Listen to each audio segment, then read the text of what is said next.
says start streaming.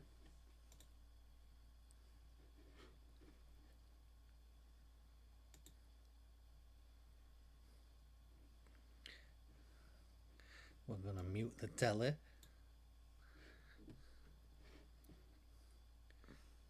There might be a little bit of lag to this. Right, so we're streaming there.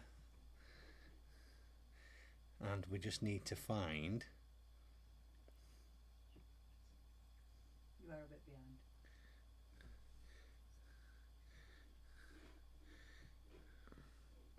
We should have a live chat. Are we lagging on yours all? Yeah. No, I mean, like if I wave, am I lagging or is it nice and smooth on your screen? You're doing, you haven't said wouldn't about that you know we're near yet.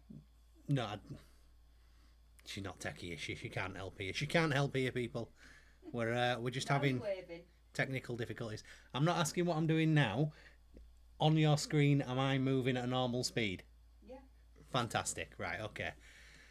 Hello, welcome guys. Technical troubles. We're just trying to get them all going now. We're trying to pull up the live chat for anyone that joins us. We're not professionals by a long shot, but we are going live on both YouTube and on TikTok. So let's go live on TikTok as well. That'll be starting in a few seconds. And we're here to talk about everything scare season. We've got all your questions that you have put through, and we're going to answer them one by one and take questions in the chat as well. So if you are in the chat, by all means, give us a shout. I don't know where to look. We've got TikTok and we've got YouTube going on. Yeah, scare season. It has been incredible. I'm just trying to find this live chat. We're having technical difficulties. We need off the tracks here to help us out.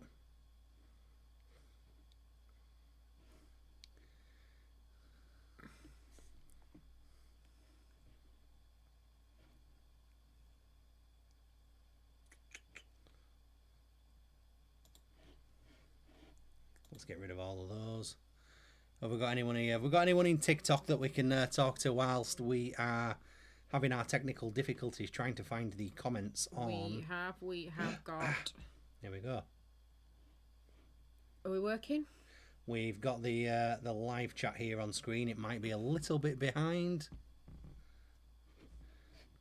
And then over here as well. So I'll minimize that. And we'll load up our questions. We appear to have frozen on over here. We are frozen on YouTube. Right. Is Jonathan. Jonathan. Hi, Jonathan. Are we good? How's the move going, big man? Hope it's all cracking. Bear with us while we have technical difficulties trying to live stream on both YouTube and TikTok at the same time. And what do you do when you've got an itchy nose on a live? Someone's going to catch you. We're doing good, man. We're doing good, although really a little bit depressed at this moment in time because it's all over. Scare season is like our Christmas and it's finished.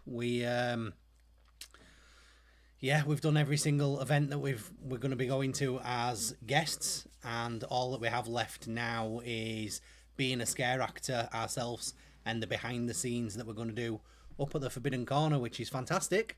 Going to thoroughly enjoy it. But yeah, scare season is over, and this year's been so incredible that I just don't know where to go from here, really. Yeah, it's a bit, I won't say anticlimactic. It's been a big bloody climax. But it's where do you go after here? Oh, I hope I do them justice, mate. I mean, the video, I've put so much work into it, so much scripting and ideas of what we can do to really show how the Forbidden Corner comes together. I just hope I can do them justice. I mean, I'm no filmmaker by any long shot, but we'll give it a try. I've tried to seek advice from legends such as... what's he called? Darren from Adventure Me. He's really good at this kind of thing. Energylandia is where you go after this for Winter Kingdom. Do you know what? Energylandia for Winter Kingdom, Phantasialand's Winterum.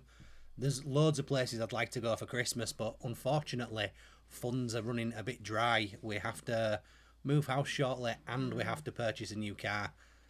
So there might not be much going on for Christmas from us here on the channel. Right. So, a couple of these questions. Do you want to read any of them out?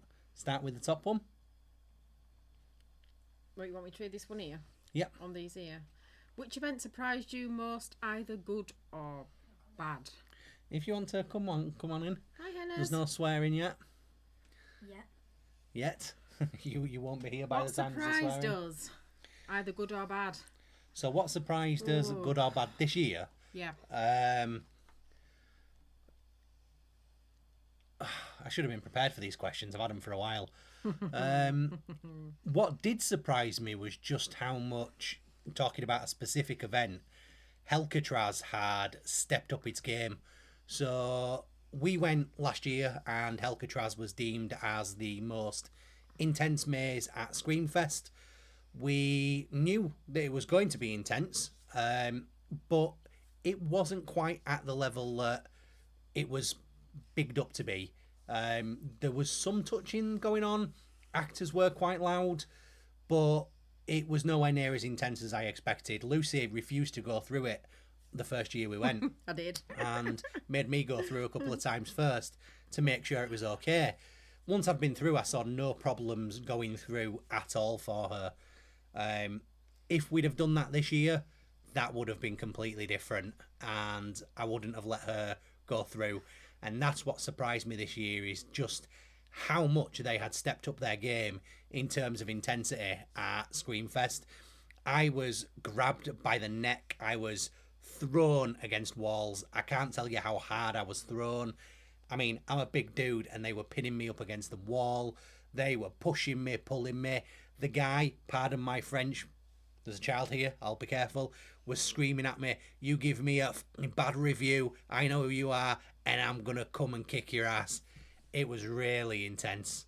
What surprised you? Surprised. I think I'm more surprised at Hinchinbrook. I know we've seen lots of other creators in their videos on YouTube, but it was a lot more intense than I thought it would be. They don't leave you alone for 1 minute at Hinchinbrook House. Not for 1 minute. You can't walk around a corner without being dragged somewhere or pulled somewhere or someone touching your hair or your feet or yeah. It was pretty damn crazy. Yeah, absolutely. Hello to Dave's Adventures. Joined us on YouTube. Sorry, Hi, I've Dave. got multiple things going on here. We've got TikTok, we've got YouTube. We've got quite a list of questions to get through here as well. Wow, payouts. No payouts, unfortunately. And No. do you know what? We absolutely prefer that people are like that at scare events. For me, scare events need to be adult. They don't need to be tailored to 12-year-olds and 13-year-olds. I think somewhere like Hallowscream and Doncaster Fear Factory, they've got it perfectly nailed on. You create one event in the morning for children. You create one event that's very adult-oriented at night. And we're talking fire, pyrotechnics, scantily clad people, swearing, and, you know, proper in-your-face intenseness. That's what you want from an adult scare event. You don't want someone just jumping out and shouting boo. If that's what you want to do, go to a child-friendly Halloween event. And Hinchinbrook, yeah, saying that you want to go there, that was just like that. In fact, probably wasn't as intense as I thought it was going to be. Out of the two, I would actually say that Helcatraz were a little bit more intense than Horror at Hinchinbrook. The thing with Horror at Hinchinbrook House is that it's an hour's worth of intenseness, whereas Helcatraz, you just get it in the one maze.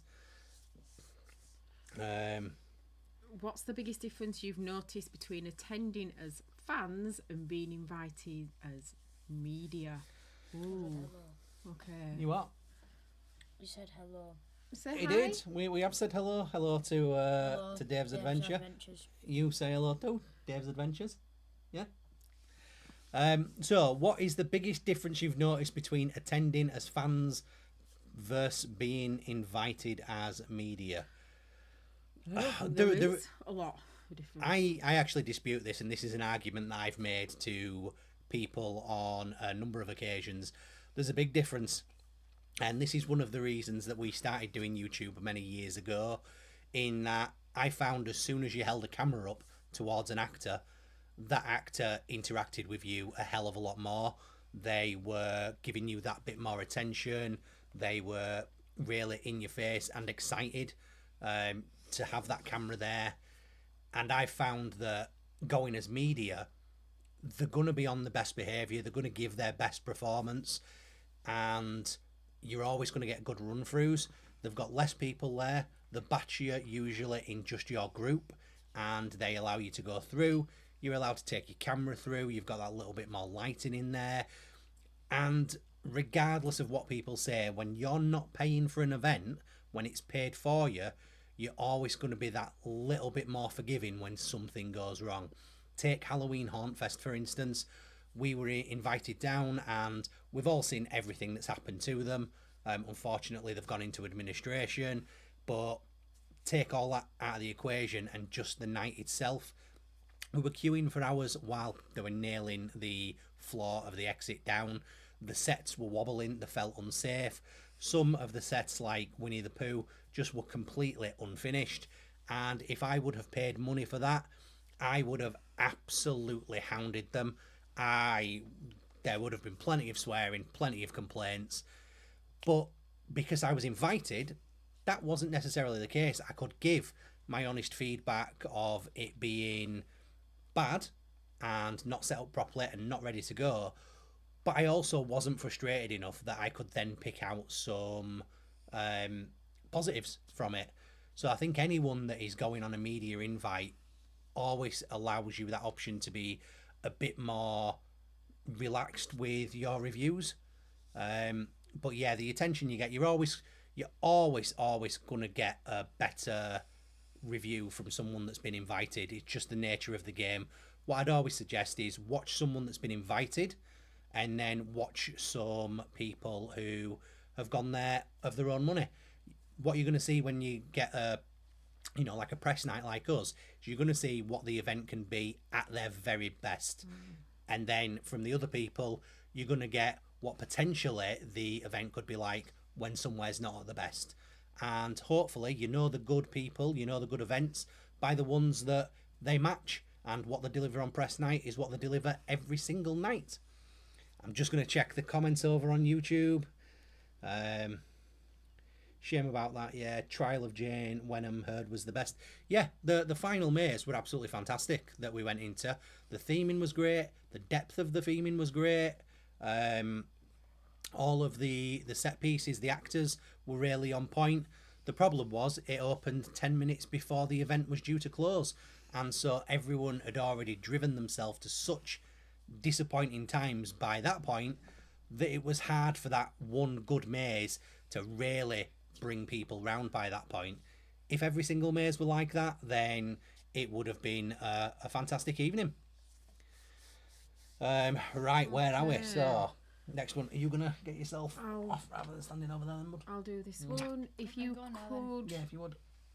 I was trying to duck over that sign there. Are you trying to cover the sign?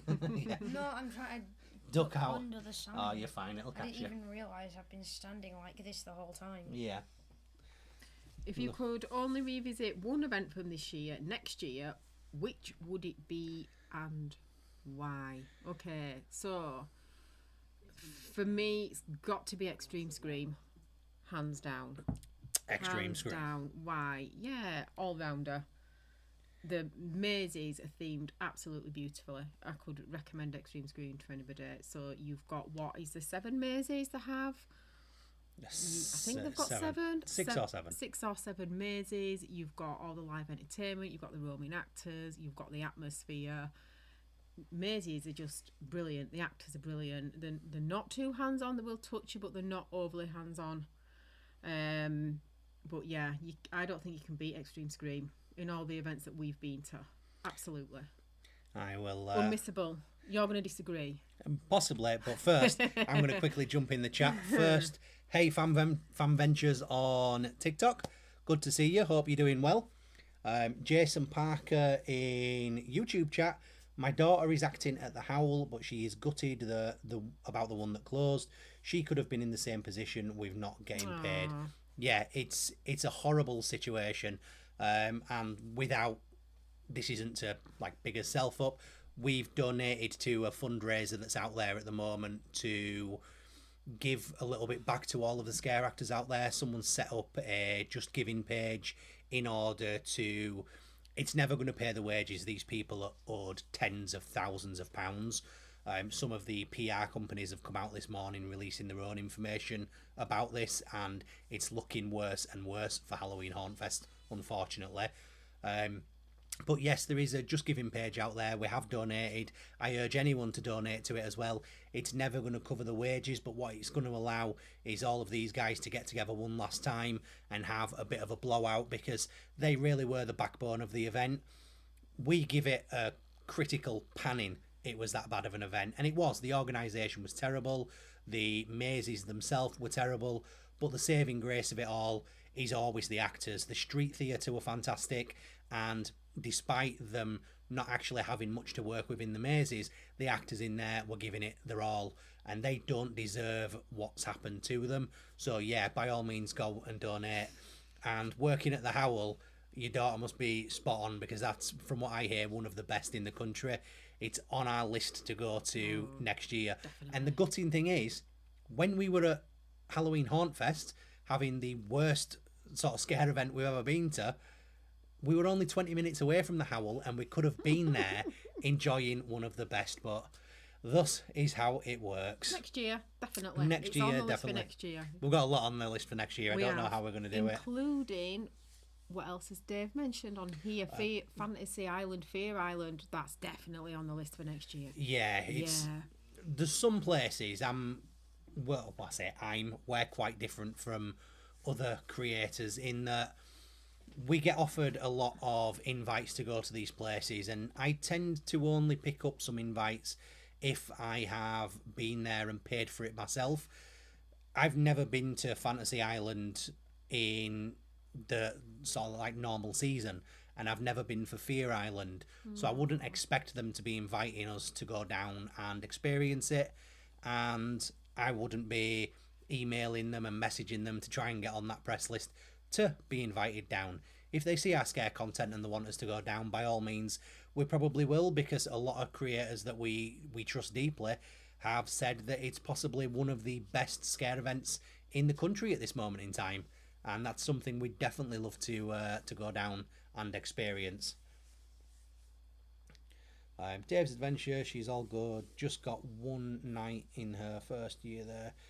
She is in Squealer's Yard and already hoping to be back next year. I'm sure she will. The scare industry is really, really good at looking after its own, taking Halloween Hauntfest out of the equation. If she's done a good job this year, even if she's done not the best job, but they can see the potential there, she'll be back. They do look after their own, and fingers crossed for her that she goes far in this industry, because it's a wonderful industry to be in. We've not got any comments on TikTok from what I can see, so jump on to the next question. If you're in the chat on YouTube as well, by all means hit the like button for us. Hit the like button on TikTok as well if you're in, and by all means share it, stick a comment down. It really does help us out. All right, guys, it's Josh. You off to Comic Con then on the 15th? Are you giving it a miss? Hi, Josh. Hello, Josh. Hi, Josh. Do not know. I desperately wanted to go because I wanted to meet a certain somebody, but it's very expensive, and we've spent a lot of money on scare season. Now, I worked it out earlier. We've been to 14 events. We have another one to go tomorrow. We have been invited to every single one of them, so we've not paid for entrance tickets. Yet we have still spent over £1,500 to £2,000 just on petrol, on food and accommodation to get round to all of these things. So trying to get to Comic Con might be a little bit difficult. Also, I have been in discussions with a guy from Comic Con about collaborating and being a creator there, but I don't know if that's going to be done in time for Liverpool. So maybe not. Get the exclusive for me, man. You film it for me, send it along. I'll edit it, and we'll get you some credit to our 3 people that watch. We will try. We'll have to see. We'll try. We would. But we will be at For the Love of Horror next April. We're definitely going to be doing that. Ah, yes. Where are you looking? I'm looking because he's back. He's on multiple devices. He's our man, Jonathan. He's saying you're on the other side. Yes, the camera is flipped. The phone is not. So, yes, Lucy's on whichever side she is on. Evening, Mr. and Mrs. Judd. Evening, Mouse Charger. Hi. Hope you are well. You doing anything? Well, I say you're doing anything exciting tonight. You sat here watching us, so yes, you are. Only went to Skegness and Fantasy Island as that was our first time. Unfortunately, I've been working this year. We have to do much the same thing, Dave. We work full time, but because we know we are obsessed with scare season, we essentially book as much time as we can off. Like when I go into work next week, I will be looking at next October, and I'll book every sort of Thursday, Friday, Saturday, Sunday off of that month. And then I just won't have holidays for the rest of the year. And essentially, they know that if they don't grant me it, I'll probably have to quit because there's no way I'm giving up scare season. How did you get to hear about that ship? That was so unique. Oh, the ship. I'm just, it's an obsessive being plugged in. I am constantly consuming content, and I'm constantly searching for the next haunt, the next spooky experience, the next place we can review or go to. We've got the website as well. But I think on this occasion, it might be you that showed me the ship. I'm not sure. Where did I find the ship? I think it was just on Instagram. I was just hunting for different places to go on Instagram, and I found the ship. Hello, My Little Voyage. Hi. Yep, understandable. Stuff's not cheap. I've always enjoyed the vlogs this year. Watch them all. Oh, Thank you very much. It's really appreciated. It's I'm not big-headed in the slightest. I genuinely believe that, and Jonathan will tell me off for saying this, I genuinely believe that no one likes our stuff. But that's just me. I'm ever the pessimist. I'm ever self-depreciating. And when people say it to me, it does mean the world to me. So yeah, if you enjoy it, if you watch them all, thank you very much. That's why we're here doing it. You know, real people watching us live a real life. It's all we can ask for, and thank you very much. Where else did we get to? They're talking to each other. Some questions on this side. Oh, we've got lots more questions. Got loads of questions. At Horror at Hinchinbrook House, you said you were shoved in fridges and pinned to beds. How intense was it really? 1,000,000% intense. Yes, I was pinned to a bed. In fact, I was straddled on the bed to the point where I couldn't move and I had no choice. It is, chainsaw up bum. It's extremely intense. Can't get any more. You can't get any more intense. Apologies for the use of certain language here, but I did feel like a cook. You know, she were on a bed with other men all night, no matter where she went. In fact, at times she were on beds with other men and women. And yeah, taking chainsaws up the bum as well. And I did take one to the testicles as well. I'm a big lad, and they lifted me off the floor with a chainsaw to the testicles. It's crazy, but yes, it's. I wouldn't say it's. Again, I don't feel it's as intense as just how bad Alcatraz was in terms of slamming you against walls, but in terms of the consistent being hands-on, then yes, Hinchinbrook House is intense. There's no let up. Every 10 seconds you're coming across another actor. They're either jumping out at you, but the scares are coming from above you. You've got hands reaching down. You have hands reaching out of TVs, from under tables. You've got people jumping out from everywhere you can imagine. But the physical side of it as well. Jason and Art the clown forced my head to a table. I'll grab that in just a second. Forced my head onto a table, simulated chopping it off, shoved me in a fridge. He was poking me and stabbing me with his knife. It was intense. I got locked in the back of a car at one point by some crazy clowns. It's pretty mental, but also so much fun. When you do enough scare mazes, you kind of get used to them and you can see where the jumps are coming from, and it loses that intensity. And then they've got a lot more work to make up in terms of it being fun. This one was just one that it was constant, it was physical. I absolutely loved it. We've missed a comment from Farm Ventures. There. Have you done Hellfire Caves? No. We've heard such good things about Hellfire Caves. Apparently it's really creepy. It's a mixture of the two. You see, in 2024, it got really bad reviews. But the people that have given it bad reviews have been back this year, and they've said it's incredible. It's really stepped up its game. It's really creepy. 1 second. It's my wife. 1 second. It's somewhere that I would definitely love to go. And to be honest, I think it was the invite was offered this year. It's just something we never picked up on because it is so far away. I'll get some videos and stuff posted anyway from the LiveCon guys. Hopefully see you at the next one. You may see us at this one. I just can't guarantee it just yet. Managed to do Scare City with the girlfriend. Had a good time. Was better than last time. Yeah, I'm 50-50 with Scare City.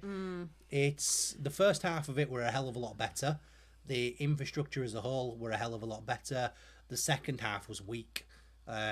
Going through those tunnels in the castle that have all been styrofoamed and everyone came to a standstill, that for me just felt dangerous.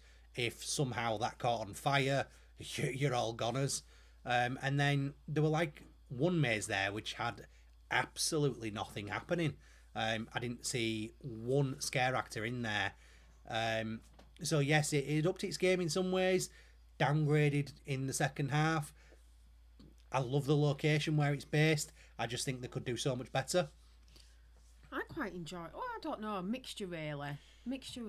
What was the part where there was like supposed to be a hospital and there were mattresses on the floor? That were fun. That were a nice little Jumping addition. on the Like mattresses, yeah, that were hilarious. And I think that's the thing about Scare City is it's fun. It's not particularly scary. It's a little bit crazy. It's a little bit fun. Again, for me, it's one of those that would be suitable for taking, your 11, 12-year-old to, because it just doesn't come across as scary. And I think what lets the second half down as well is they batch it quite well at the beginning, but as soon as everyone's had the food, there's no batching for everyone leaving the food, and therefore everyone's just off at the same time, and you can end up stuck in queues forever. We weren't allowed to use a light when we filmed in Hellfire Caves. Oh, no, some attractions Good. don't, do they? Yeah. Well, for me, that's what you want. You'd lose your immersion with the lights.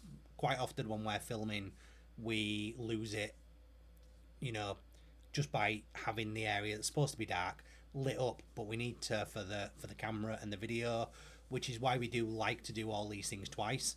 Horror at Hinchinbrook House, we went round the first time, and then we went round a second time again, and we left all of our gear at the bar. We give it to someone to look after, and we went round without it because it does add to that immersion when you don't use lights. Oh, that's a good question, Mouse Charger.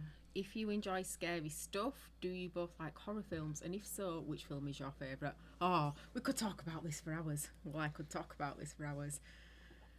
Favourite? Nightmare on Elm Street. First one, the original. That's, yeah, hands down. Yeah. I'm an 80s horror fan.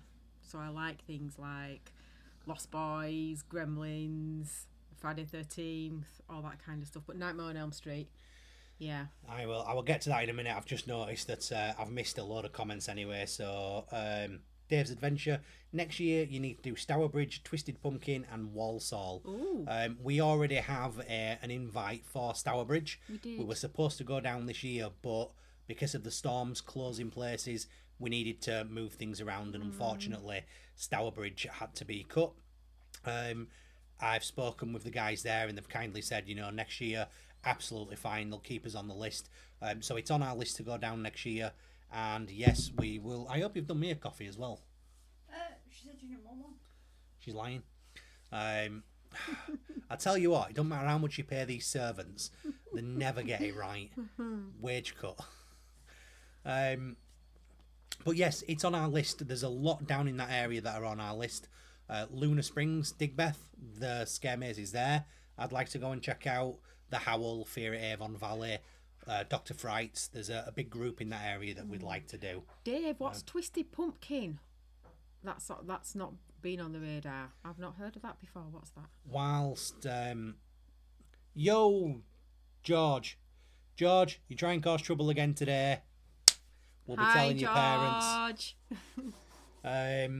But first of all, Mouse Charger's just become my favourite person. Your videos don't get enough throughput, in my opinion. I absolutely agree too. Mouse Charger, they don't.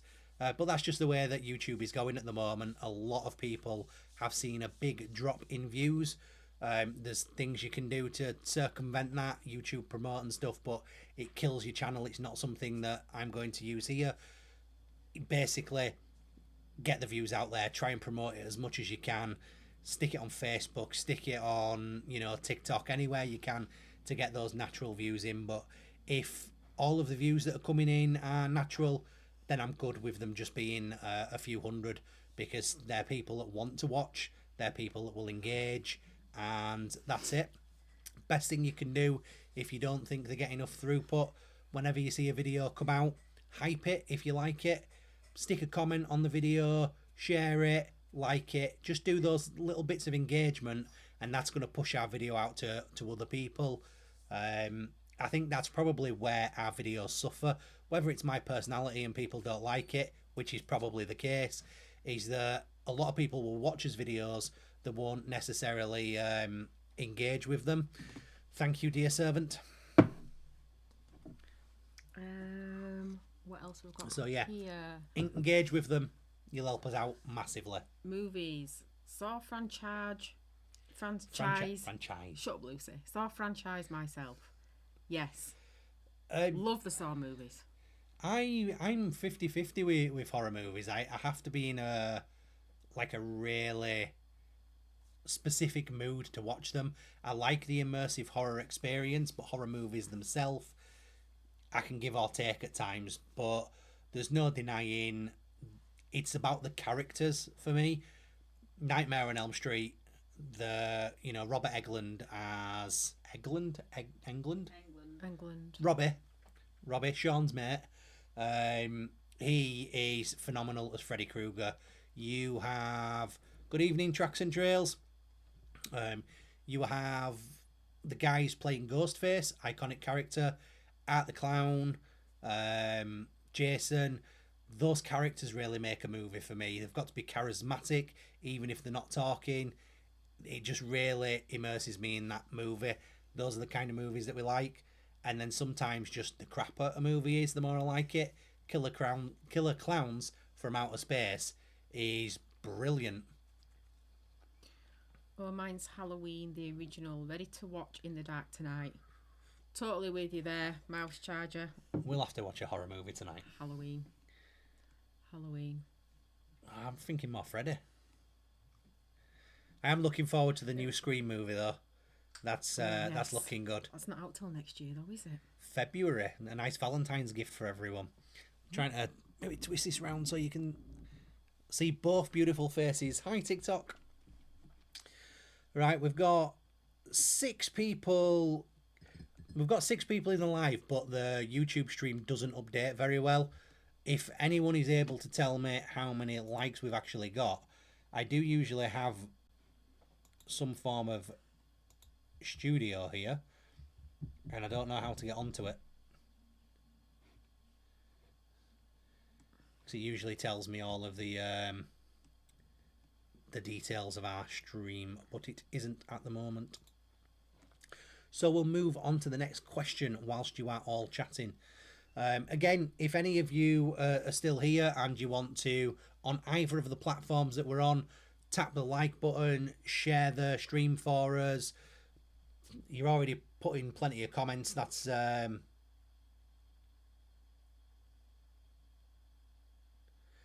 Was you dressed up in a scare scream mask? Yes. I did earlier, yes. Henry's mask. It's Henry's Halloween costume. Henry's and Ghostface costume. as a slight spoiler, it's also part of my costume. The underneath was part of my costume for tomorrow when we're going to be scare actors at the Forbidden Corner. So I'll let you guess what character I could potentially be. But yes, I had a play. I think the most impressive thing about that reel that I popped up is that is actually my voice. It sounds completely faked. It sounds like I'm acting to some sort of voice, but that's my voice. 7 likes, 6 people watching. 5 now. I bored one of them. You know, goodbye whoever you are. Right, so who else do we have? Have we missed anything on TikTok? Go back up a little bit. I'm sure there was another. Just what? It's just Oh, nope, done that one. just some legends getting the number 2 gifter badge. Thank you very much. Oh, Dave, you didn't have to do that. He sent us $1.99. Honestly, I say this every single time, whether it's TikTok, whether it's YouTube. People send us the what are I don't even know what they're called, but Gifts? you know, like the chat gifts and stuff like that. Yeah, we don't. We don't expect Not that required. At all. Yeah, you sitting here watching and chatting and engaging with us, that's more than enough. Massively appreciate the gift, but yeah, it's not required. But I do honestly thank you. Halloween video on Forbidden Corner was brilliant. It was a pleasure to make. Thank you. Yes, we love the Forbidden Corner. We do. It's such an underrated attraction, and it's stuck in the middle of nowhere, and I think more people need to go to it, which is why we wanted to do the behind the scenes up there, just to highlight it more, try and get its name out there, because they do deserve more footfall. Have we done any of the Passage del Terra ones? Yes. We've done the Blackpool one. Blackpool. Tons, haven't we? Are there more? Are there more than Blackpool? Yeah, let us know if there's any more. I know Yeah, that there's one in absolutely. Scarborough. I don't think it's Passage del Terra. I think it's Terra Tower. I did that one when I was like 8, 9 years old. My mother took me through it, and yes, she did. And I absolutely shat myself. It had a T-Rex dropping from the ceiling. It had a Dracula live actor. You were chased out onto the seafront with a chainsaw. It was horrible for a kid my age. But obviously it set something off in me because I've been doing them pretty much ever since. But Passage del Terra, I thought there was only one in Blackpool. So if there is more, do let us know.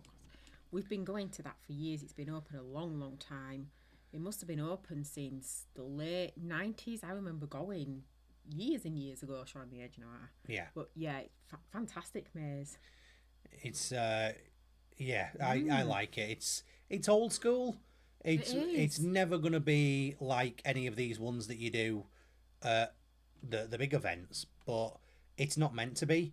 It's a small year-round horror attraction, and yeah, I love it.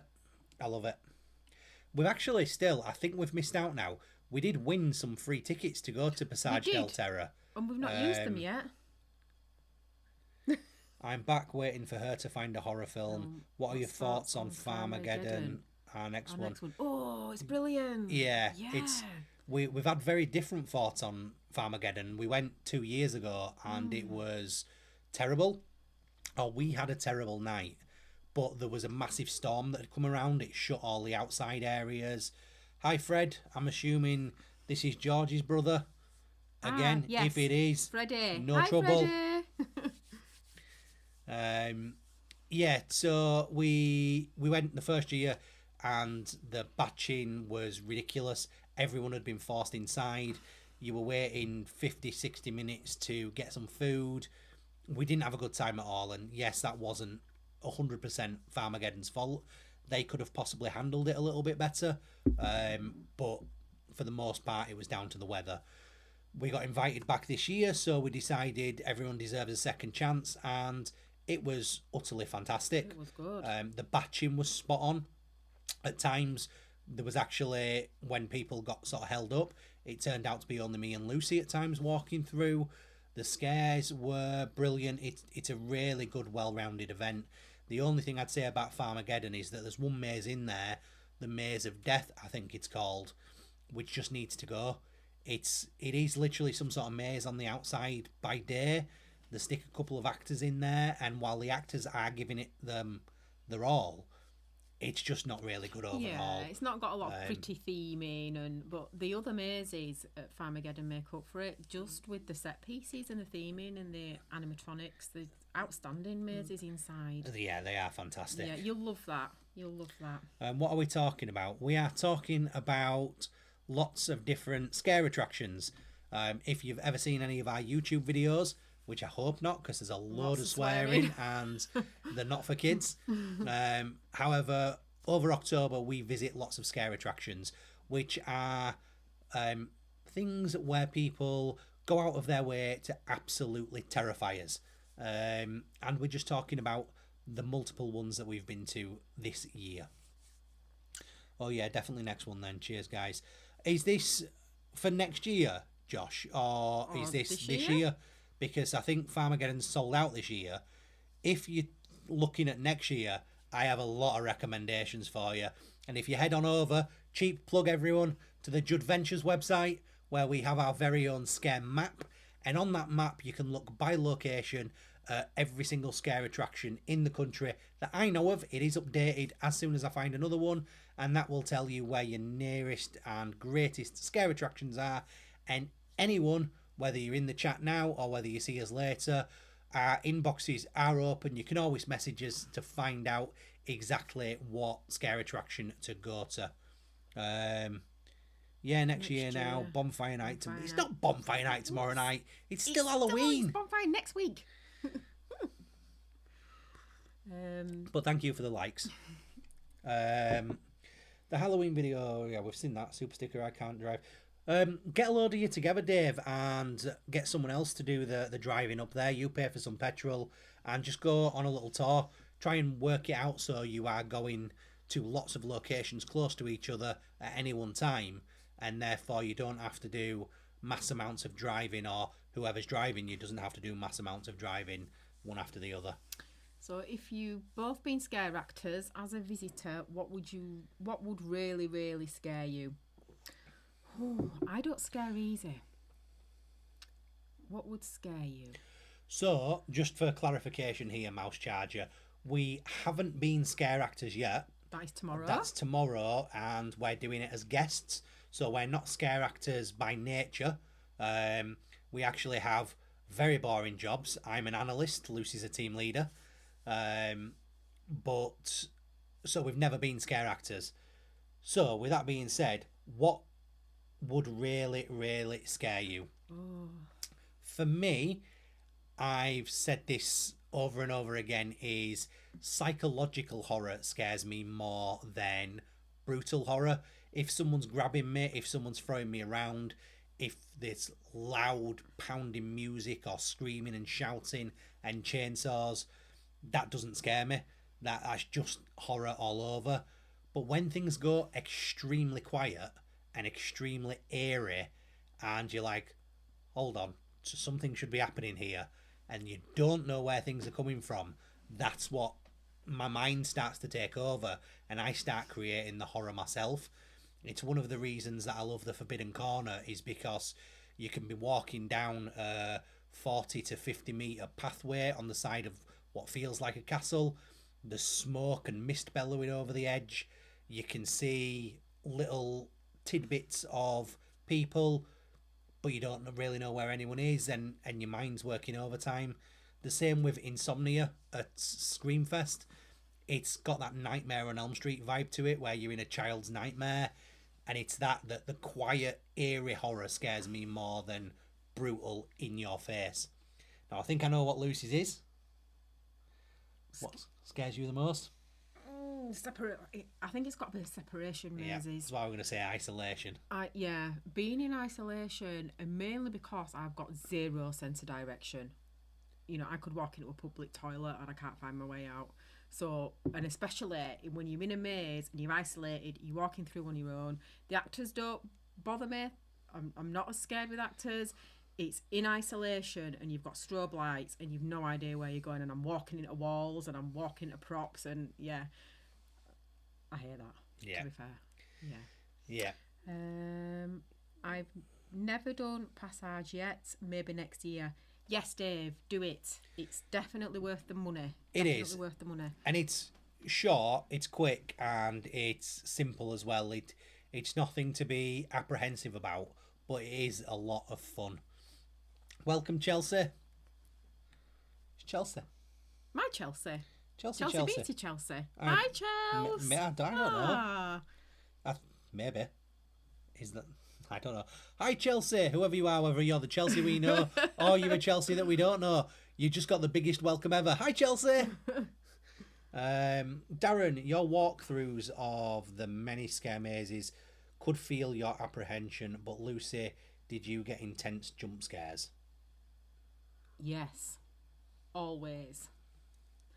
I think because Darren always goes first, obviously because he's filming, he's got the equipment, and I kind of stand behind and just film on my phone. And I think because, I hate to say it, but because I'm a woman as well, and because I've got blonde hair, I do get a lot more intense scares probably than what Darren does. Yeah. I mean, a sex thing as a sex thing anyway. Yeah, I hate to say that, but I think women are naturally more scared. Not knocking women at all, but it's just the way it is. If a huge brute of a man is, you know, leeching over you as a small woman, you feel more intimidated than if that guy's leeching over me. You know, it's not as scary because in real life, I could defend myself more than Lucy could defend herself. So there's more intensity for a woman than there is a man, and I think that probably leads into a bit of why Lucy's scared of the isolation as well, because when she's on her own and I'm not there, it's more of, oh God, you know, now I am on my own. What's happening? But yeah, I do seem apprehensive, even though I'm not scared of these things. I think I'm more apprehensive of tripping over something and falling over like a plonker. Right, on to the next question, because we aren't getting through these at all. But what was Escape Alive like?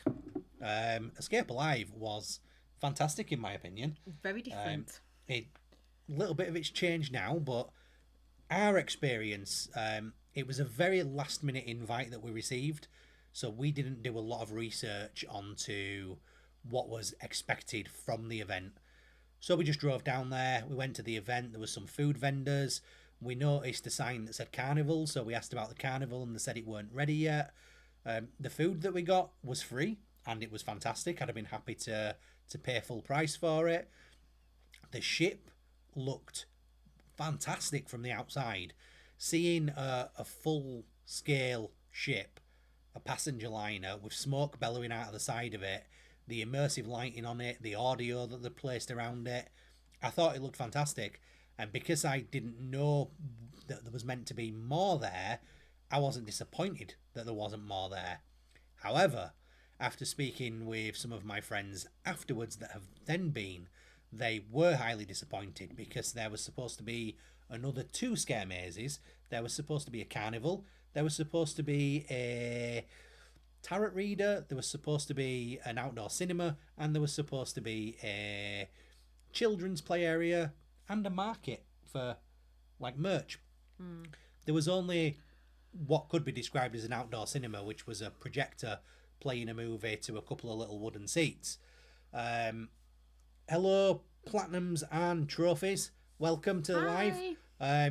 In case you haven't seen the start of the live stream, we are talking about everything scare season. We're taking any questions. We've already got some questions sent earlier, so feel free to just drop in the chat any questions you've got or any observations you've got about scare season if you've been anywhere this year. But yeah, going back to Escape Alive, we just knew it were on board a ship, so we went to go on board the ship and we had a great time. We were batched relatively quickly. We had a time slot for 8 o'clock. We were in by like 2 minutes past 8. It was a relatively small group of 6 of us, and I think just the setting on board the ship was beautiful. There's something about an abandoned ship and the nature of abandoned buildings that just fits in so well with horror, and being on that ship, it looked brilliant. The lighting and the atmosphere that they'd added in there looked great. There wasn't a huge amount of theming, but the theming that they did use were world class. Touching them as you walk past, you could tell that they were the proper latex type of materials that places like Mad About Horror uses, and the prosthetics that the actors were wearing were phenomenal. The costume design was great. If I was going to give any feedback about what happened on board the ship, it's that it was very theatrical rather than pure horror. It was. But then again, you're on board a ship, aren't you? There's a lot of hazards in there. Do they want people being terrified and running and potentially hurting themselves? But the experience of being on board that ship and the theatre, the costumes and stuff, I absolutely loved it. Had I paid full price before they updated the website and I'd got there and over 50% of the experience was missing, I would have been pretty pissed off too. Where are we?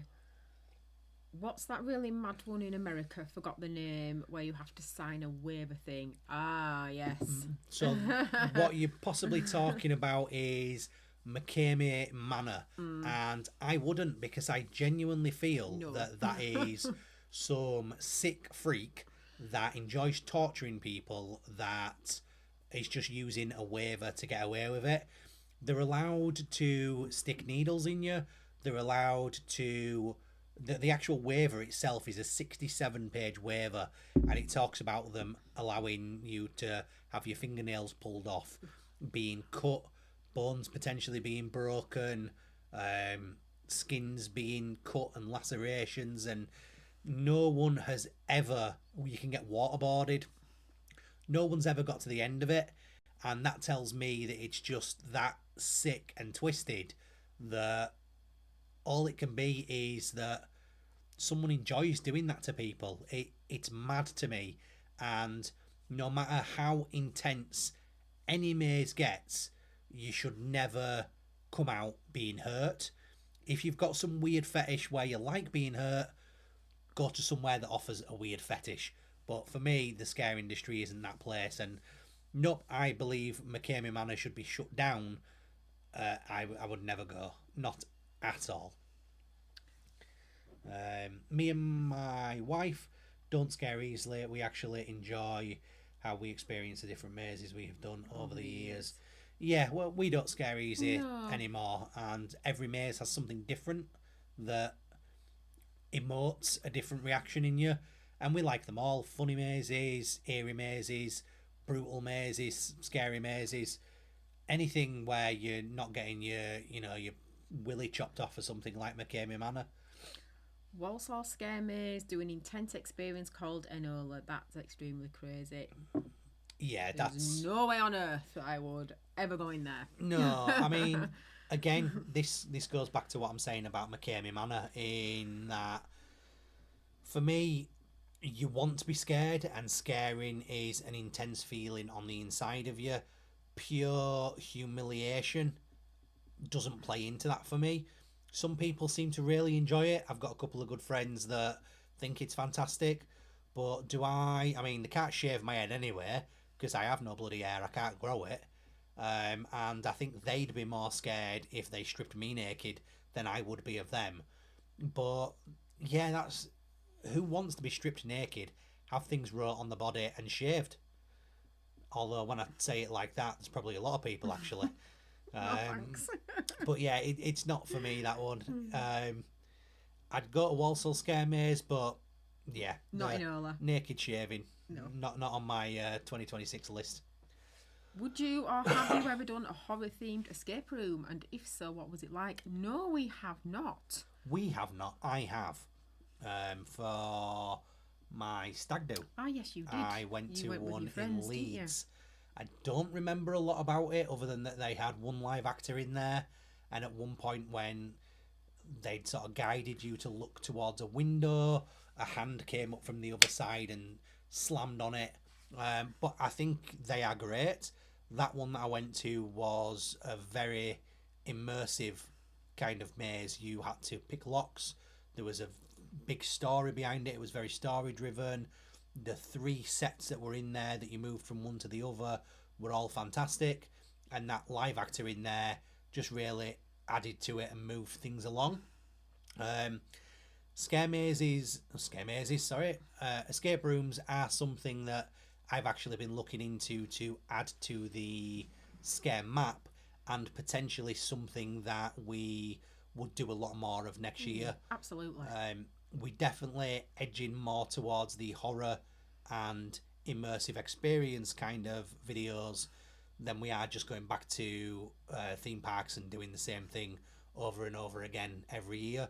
We'll still visit theme parks, but yeah, escape rooms, there could be more coming over the next year for sure. I went to Escape Alive Shipwreck as well. What did you think of it, Platinums? I'm just going to call you Trophies. What did you think of it? Did you enjoy it? Did you pay full price and get half the experience, or were you aware, had they updated the website before you actually purchased? Because we got it for free, and therefore our view on it is going to be that of someone that didn't pay. There's not going to be as much disappointment there. I'd be interested to hear what someone who's paid for it thought of the experience and whether they were disappointed if the experience wasn't sold or delivered as was sold.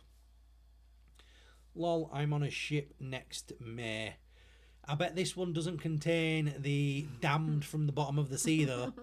What are we going on, a Disney cruise or just a normal cruise? Or are you going on one of those like Ibiza party ships? You know, knocking back 45 shots a night. Dave and his wife getting out there. We know you love it. Oh, hell no way. That's too much. It certainly is. Oh my God, didn't think it was that bad. I thought it was just with tarantulas and stuff. There could be a different one that you're talking about, Mouse. But McCamey Manor, if you look into it, it is some sick, twisted stuff. It's awful. Yeah. Some crazy people have gone back more than once for it though. So what kind of people do we live with? Why do you go to Hallow Scream so much and not try others?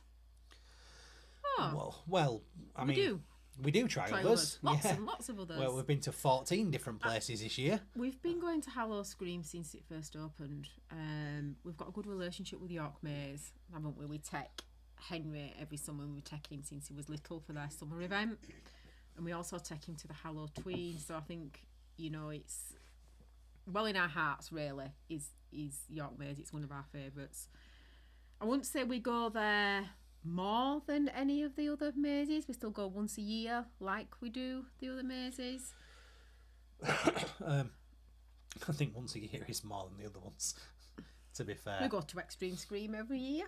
true, but just nowhere near as much as we've been to York Maze. I think I'll go slightly different than Lucy here. We do have a fantastic relationship with York Maze. That's a given, but that's not the reason that we go. We've got the good relationship with York Maze because we go, and the reason that we go is just because we find it so damn good. There's a lot of personal memories there for us. It's some of the first scare mazes that me and Lucy ever did together when we first got together. And essentially, like she said, apart from COVID times, we've pretty much done it every year since. And then since Henry were born, there's also been pretty much every year we've been going to the daytime event. And when he's got that little bit older and he's wanted to, we've been to Hallow Tween a few times as well. They've never let us down. Every time we've been, it's been a fantastic time. You see, each and every year, they don't just line the pockets with the money that they're making, no matter what little dribble they'll have you believe. They take all of that money, they reinvest it, and every year you see brand new investments, whether it's just the current infrastructure that they've got, they make it better, you know, the areas that they've got, They'll put brand new coverings over them to make sure it can be used in the rain. This year they've got whole new facades. They've built a brand new lounge area, VIP lounge, new merch area. The stage is updated every year, and from what they have said as well, and I won't give the exact details away, the next few years is going to be very impressive as well. We were talking with Farmer Tom, the legend that is the owner of York Maze, and he was giving away a couple of little secrets about what is coming over the next few years, and it sounds very, very exciting indeed. But yeah, they always provide us with a good time, regardless of whether we are invited or paid, and that's why we'll always go.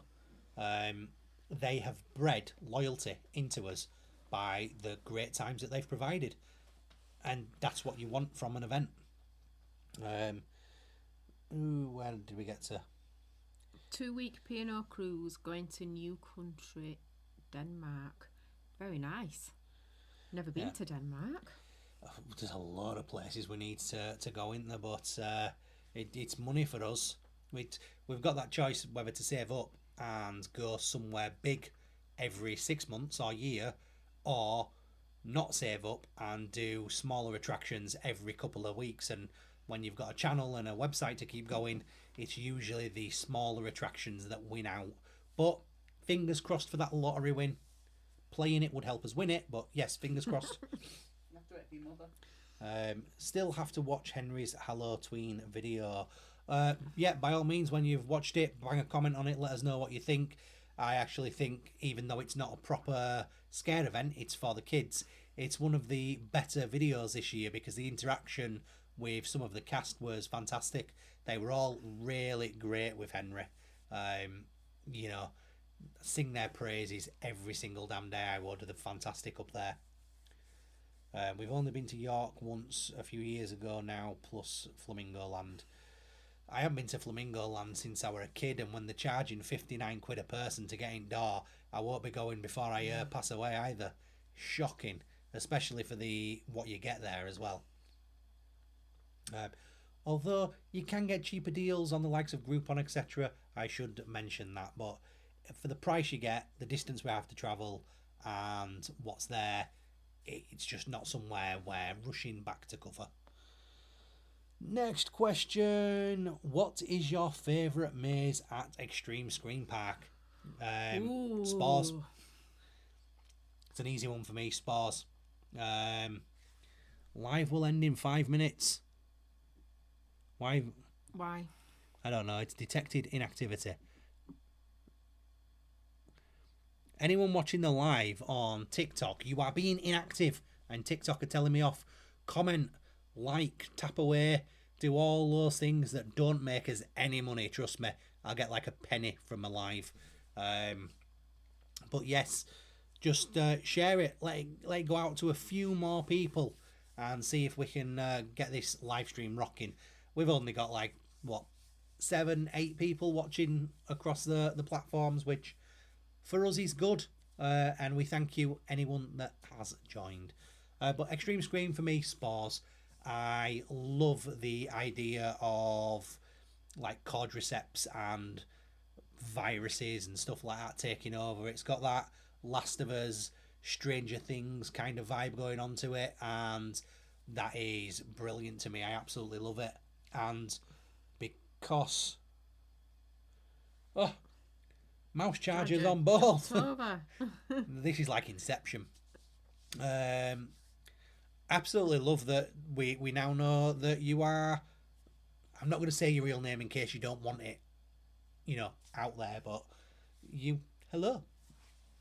But yes, I liked Spores. When I saw that it was Uncle Enoch's Open Acres that was going, and that was the corn maze, it had like 3,000 sofas on the outside. I didn't expect much to come of it. Then when we actually went into it, the level of detail, the immersive storytelling, the unique elements like the bus ride at the start, it blew us away. It was the same level, if not better, than the likes of Bloodlust and The Village, and it just excited me. It's easily my favourite, but it's hard to say that at Extreme Screen because their top 3 mazes now, the Village, Bloodlust and Spores, they are all 5-star mazes to me. I think each year, which one that's going to be your favourite is probably going to be a lot to do with the run-through that you get of each, because theming and story-wise, there's nothing that's going to separate them. They're all world-class. How about you? What's your favourite at Extreme Scream? That's a very difficult question. Spars, yes. Amazing new maze. I think I've always loved the Village, mainly because of its theming, not because of its actors. So I think it's gonna have to be Bloodlust. Yeah, it's gonna have to be Bloodlust. I love vampires, so yeah.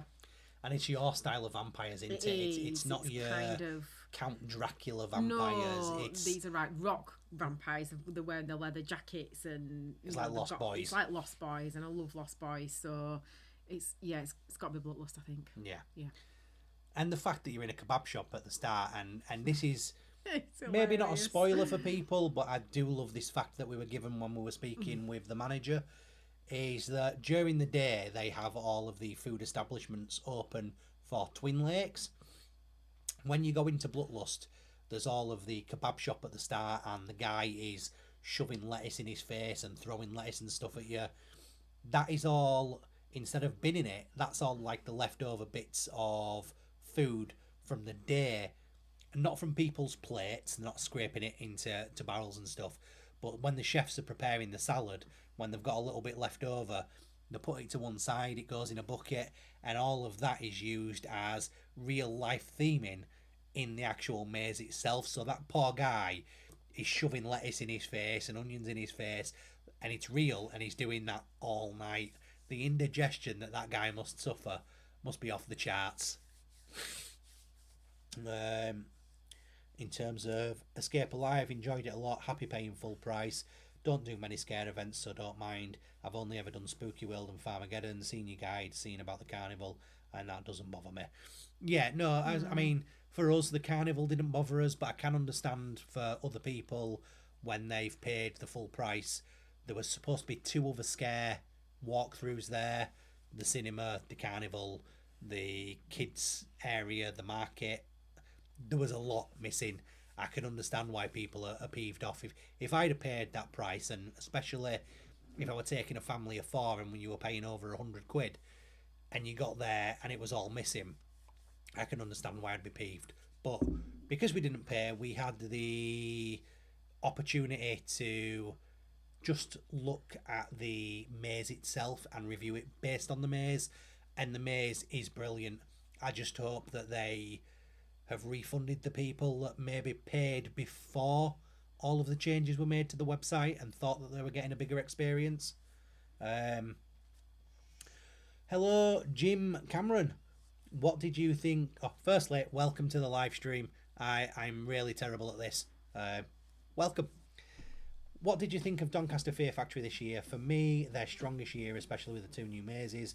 Quinlan's maze was the standout for me. Cheers, Jim. I would agree, Jim. Quinlan's was brilliant. Yeah. My answers are always multifaceted. I apologise.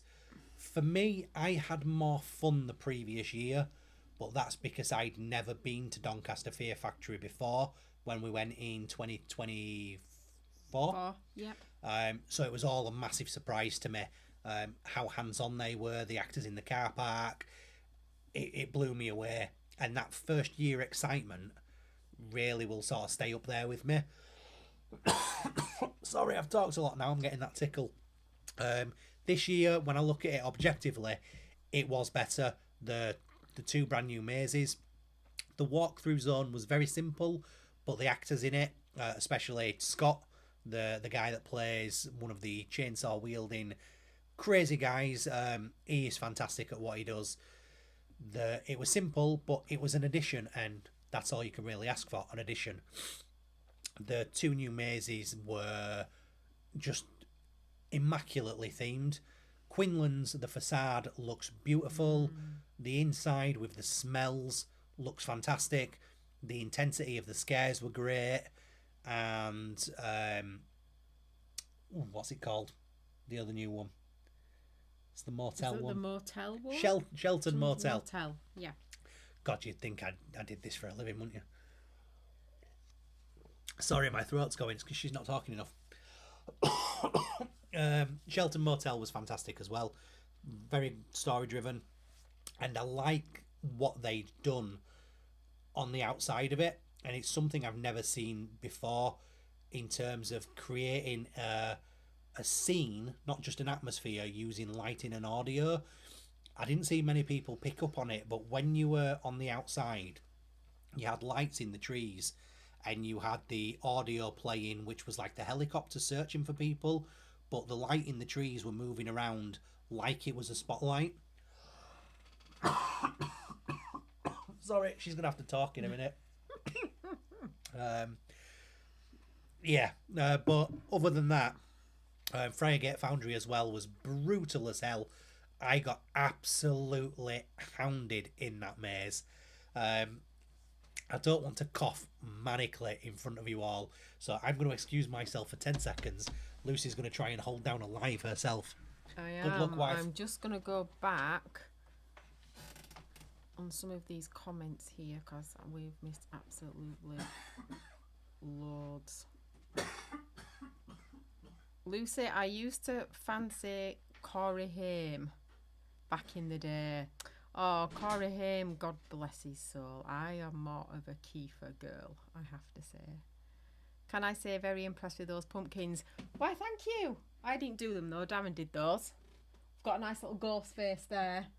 And I don't know what that one's supposed to be, but yeah, there's a lot of work in them. There's a lot of work in them. Thank you very much. What's the scariest ghost train you've both been on? Do you know what? We have not done a ghost train. So if anybody can actually recommend one, that would be fantastic.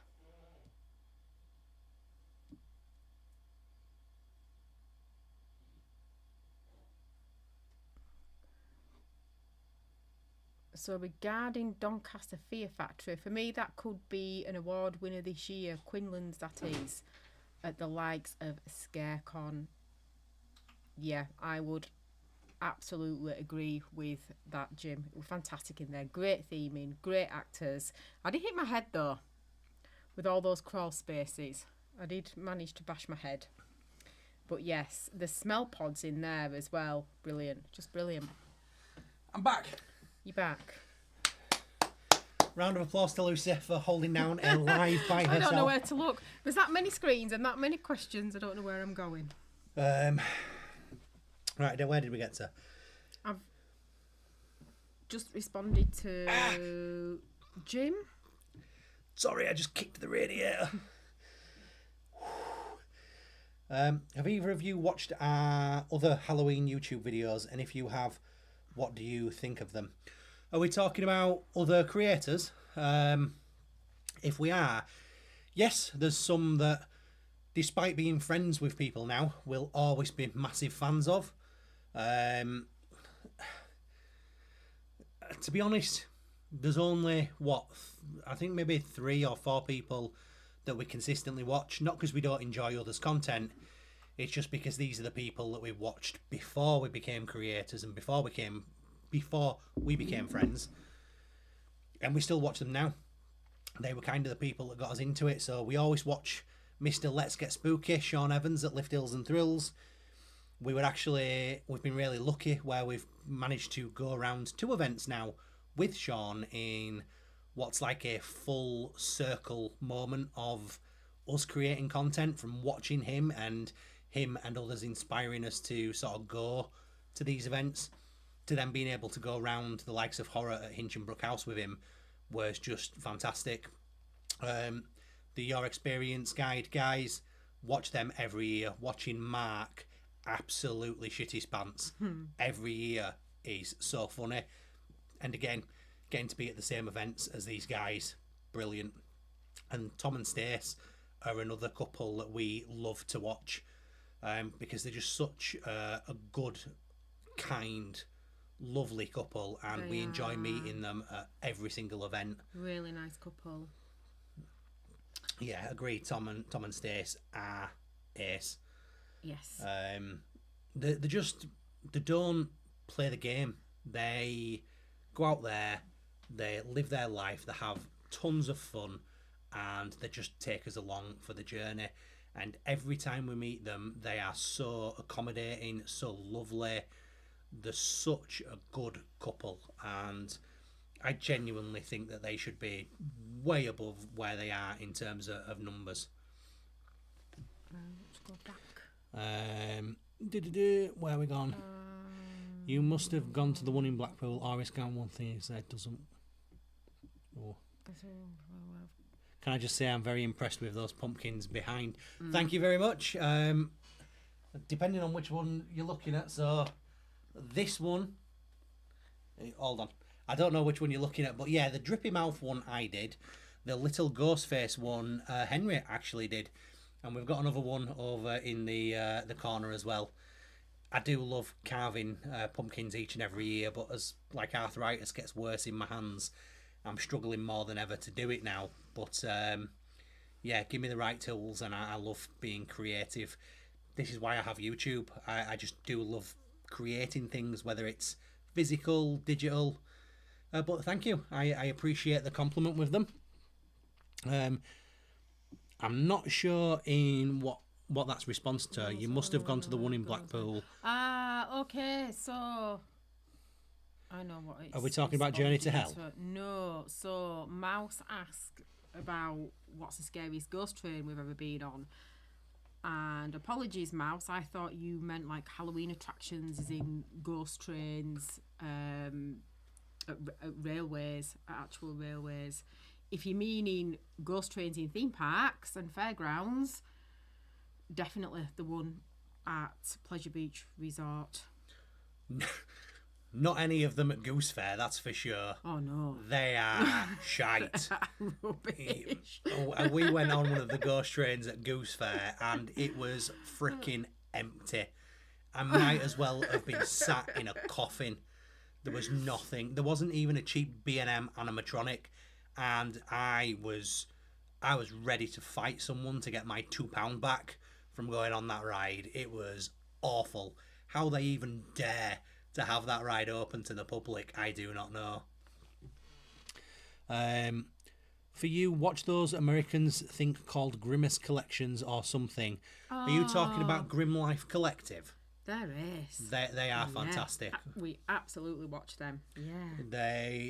It's really strange when you watch someone like Grim Life Collective doing all of these weird and wonderful things over in America, and then you jump onto one of their videos and suddenly they're like next door. And I remember watching one of their videos where they came to Alton Towers and went round all of the towers and the rides and stuff. It's really strange to see. But yeah, I do like their stuff, and they've given me a lot of ideas for where I want to go if we ever do manage to get them into the state, or if we manage to get to the States. They've been to some amazing places. That's them, yes. Yeah, they are incredible. The only thing I don't like about them, and this is because with my ADHD, I'm a very serious person, aren't I? Yes. It's very, very hard for me to act silly. And the fact that he always calls his wife Baby Ghoul annoys the tits off me. And I'm really sorry that it shouldn't, but it's just one of those ADHD things that were like, just for God's sake, call her a girl or call her by a name. And she probably loves it and he loves it and it's none of my business, but there's the ADHD in my head that drives me crazy. Other than that, they are phenomenal and I love watching their stuff. There's loads of other creators I watch too, and a lot of them just aren't anything to do with horror or theme parks. It's just people who travel. Be careful with arthritis. Sorry, I can't spell it. There's nothing you can do in terms of being careful. You just got to put up with it, I'm afraid. Look after yourself, keep yourself healthy, which is nothing I have tried to do as of yet. But I'll just keep pushing through the pain. I went to Nottingham Goose Fair myself this year. Disappointing, isn't it? No, I like it's not disappointing. Goose Fair looks fantastic, especially at night. The range of food there, you might as well be going to a food festival. It looks incredible. But the crowd levels are insane and they're getting worse every year. And the prices are insane as well. Very expensive. Some of those thrill rides to pay £10 a pop. £12 for one ride. Yeah, it's very expensive. If you're going all day long, you could spend thousands, I would have thought. You know, if you manage to get around, 20, 30 rides? Nuts. You enjoyed it. Well, you would, wouldn't you? Just to contradict me. Everyone's entitled to their opinion. As you can see, I'm not getting on any of the rides at Goose Fair. So I enjoy peace, quiet, and low crowd levels, all of which I didn't get there. But no, it's nice. I love the atmosphere of a carnival on a night time. We did enjoy it. It's a bit busy for what we get out of it. It is, however, sorry to just keep waffling. It's close to a place called the Museum of Curiosities, which, if you do like horror, is a crazy place to go. I won't spoil too much of it, but look it up, get yourself going if you can. That's a fun place. £68 for the rides you did. How many did you do? 3? 4? £68. It's crazy money. What's your other channels away from what you love to watch? Right, okay. So what other types of content do I like? I like our local lad up here, Mr. Beard Meets Food. He's just he does food challenges. He goes around the States, the UK and everywhere and just eats the largest food he can. Very much like Man vs Food, but the fact that he lives just a couple of miles away from me, it feels a bit more fun watching a Yorkshire local lad go around stuffing his face. And the physique he's got as well for what he's eating is mental. Walk With Me Tim, another guy that's relatively local. I think he's fantastic. Seeing how many people you can fit in a shower, checking for bed bugs. I have no idea, why that is so addictive to watch, but it is. And then over this last 8 months or so, I've taken a real shine into watching Simon Wilson. He's a Welsh lad, and I couldn't say that his vlogs and stuff are cinematic masterpieces, but it's just his personality and the way he interacts with people on his travels is so refreshing to see. He's a fantastic lad, and it's really... Danny Malin or Adventure Me? Adventure Me. So Danny Marlin is the guy from Rate My Takeaway. Yes. I've never watched Rate My Takeaway before. Maybe once or twice, yeah. It's nothing against him. He's doing what he does and he does it really well. It's just some personalities click with your own and you enjoy watching them, and they're sitting on the outside of a place, and maybe he's just too much like me in terms of being that thick Yorkshire born and bred thing that I don't want to hear more of myself. So I've never really got into Danny's stuff, unfortunately, and I wish him all of the best after all of the issues that he's had recently with the Rate My Takeaway crew. In terms of Adventure Me, Darren is probably at this point class him as a friend. He's a really good lad. We've met him quite a few times. Tried picking his brains for the behind the scenes that we're doing tomorrow night in terms of creating that. But he's an absolutely sound lad, and he does some really good stuff as well. He's moved a little bit into the theme park space and scare events and stuff recently, but I just really enjoyed all of his history stuff that he did. I think his research and the way he blends the photos with recent views, I think that's fantastic. Hi Bethany. I think 9 or 10, can't remember. That's not bad really, but still, for 9 or 10 rides, especially, let's say you go to Alton Towers, and Alton Towers I find expensive if you're paying full price. You can be paying 35, 40 quid to get into Alton Towers and you can get on way more rides than that and bigger rides than that. So to just do like 9 or 10 rides for 68 quid feels crazy. Hi Bethany, any more adventures planned? Any more spooky adventures planned? More to see? Unfortunately, not many at all. In fact, the only thing we have planned now is, feel free to jump in behind us if you're trying to come in, Sunshine. I'm just trying to ask you guys if I can have a shower real quick. Of course you can. You don't need to ask permission for a shower. You live here. Get in the shower. Yeah, but it makes noise. Oh, It's don't worry alright. about the noise, mate. These viewers will put up with your showering noise.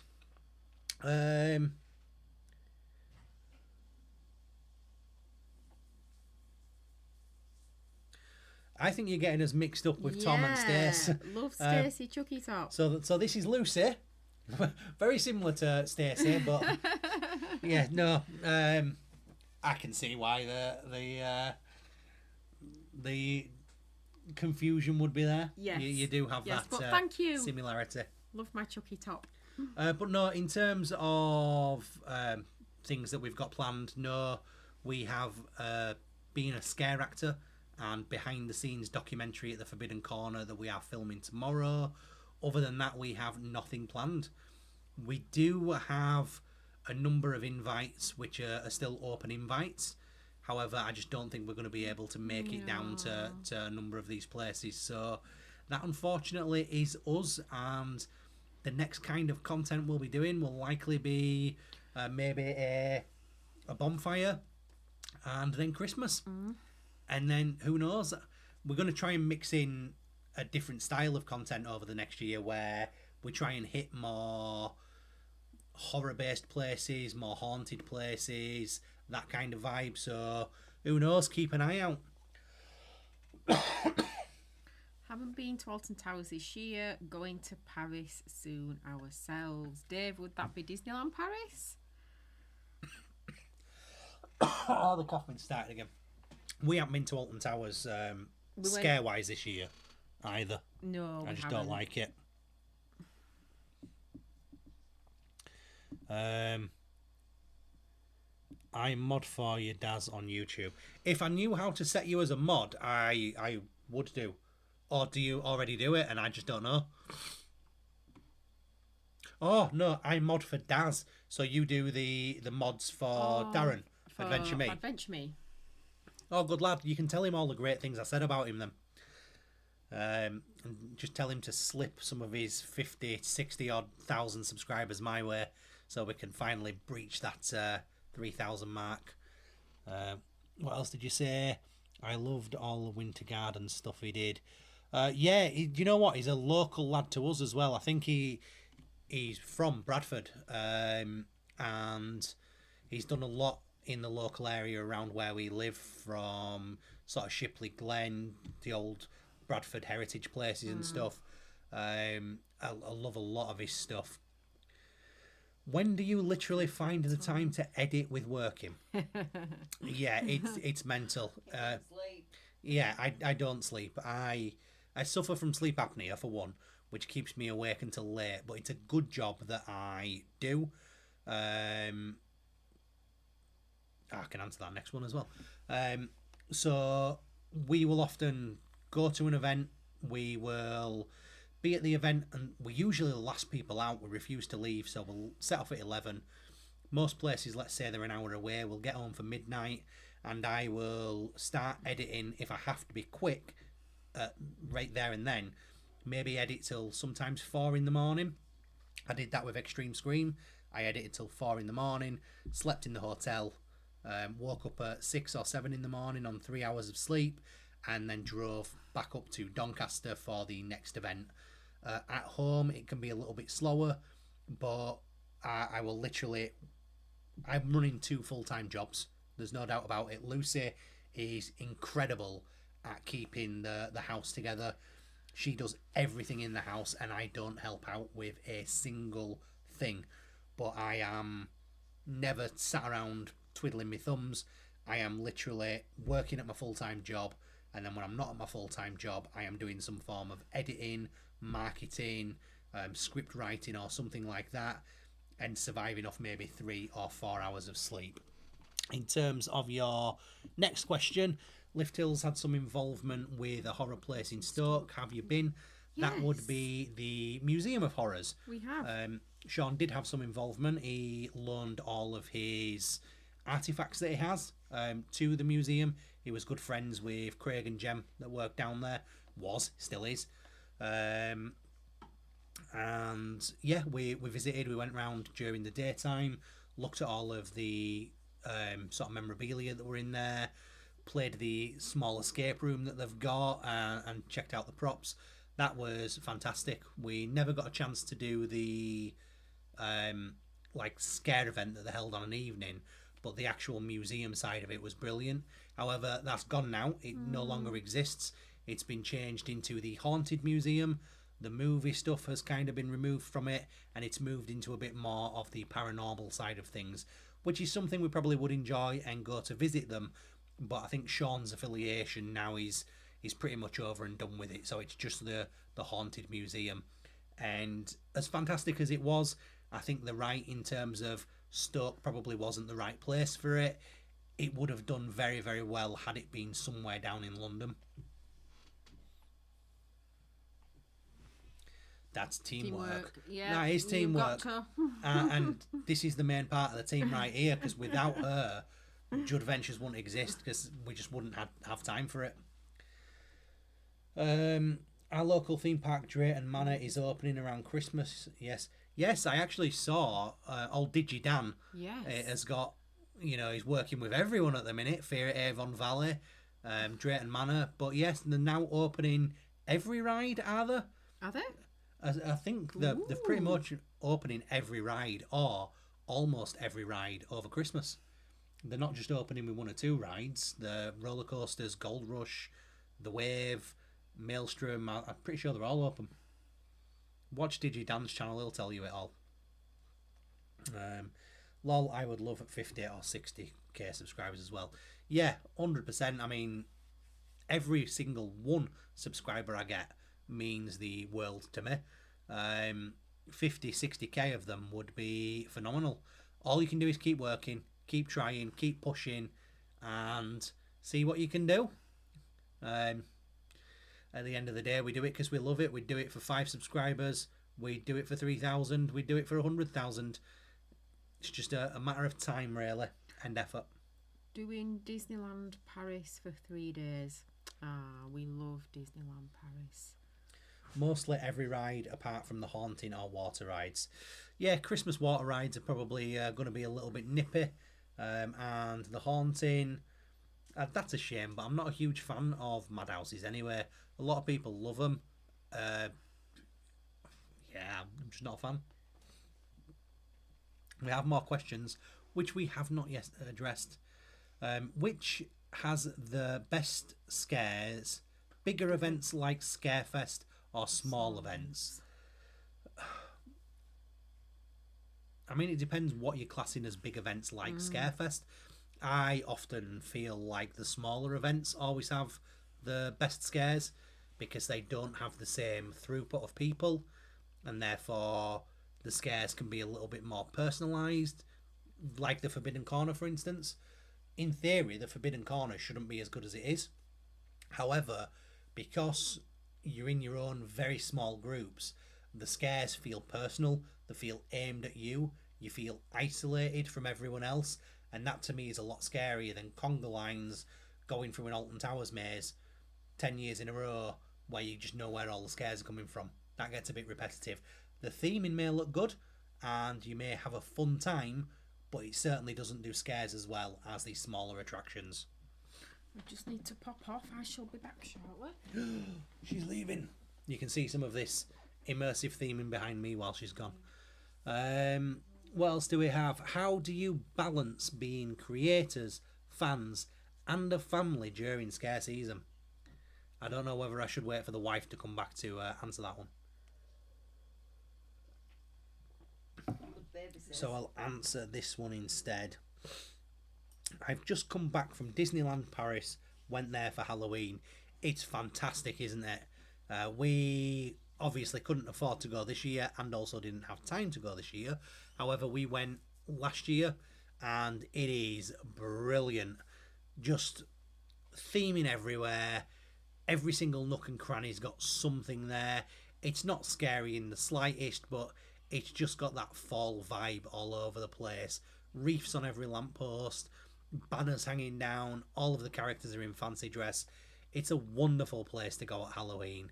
I wish the Halloween parade was a little bit bigger and didn't have that same song that gets stuck in your head for years, sort of playing on repeat. But other than that, it's brilliant. I love Disneyland Paris. In fact, I always used to hate Disneyland Paris compared to Walt Disney World in Florida, but it's grown on me so much. And with the Frozen Land and the new Lion King Land coming as well as that whole new rebranding to Disney Adventure World with the lake, I think it's going to be fantastic. Ratatouille is going to be closed when we go.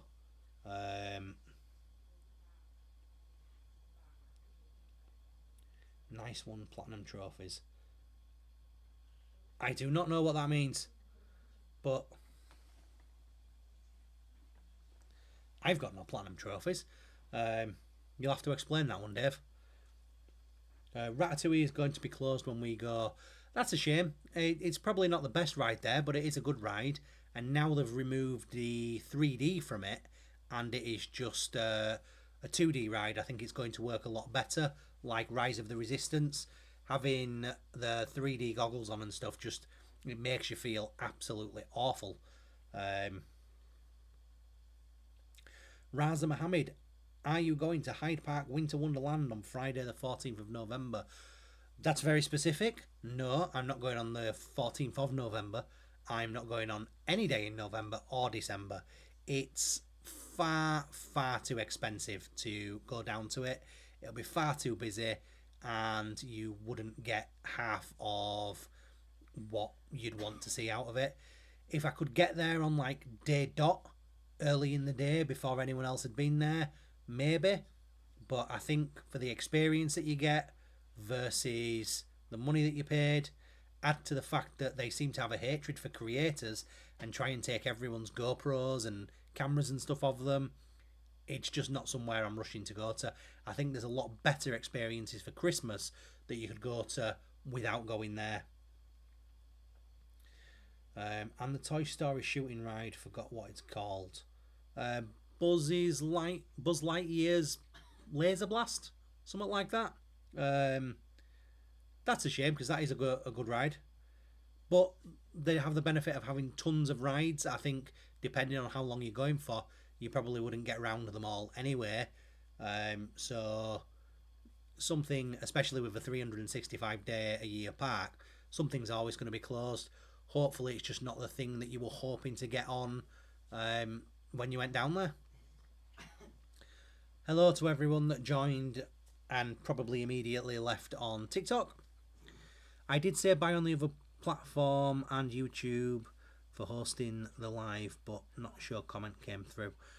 Yeah, apologies. It could have come through. Yes, thank you so much for the live. I really enjoyed it. This is just me. She's left me to my own devices, and I will miss stuff and I will waffle, and I've got no one to rein me in. But thank you. Off to watch my Halloween now. Great live. Thank you. Thank you so much for joining, and thank you for joining on multiple platforms and for so long. It really is appreciated. Any support we get honestly is. Go enjoy your night. Have a fantastic time watching Halloween. Make sure you're eating plenty of spooky treats too. Let's get these last questions out there.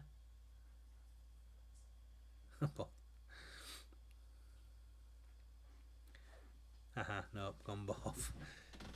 Yeah, I'm really sorry if I missed everything, but it is appreciated that you're back. I'm back. Have you been missing questions? I have been missing questions, unfortunately. Is Alton Towers getting a Zamperla Nebulas in X Sector?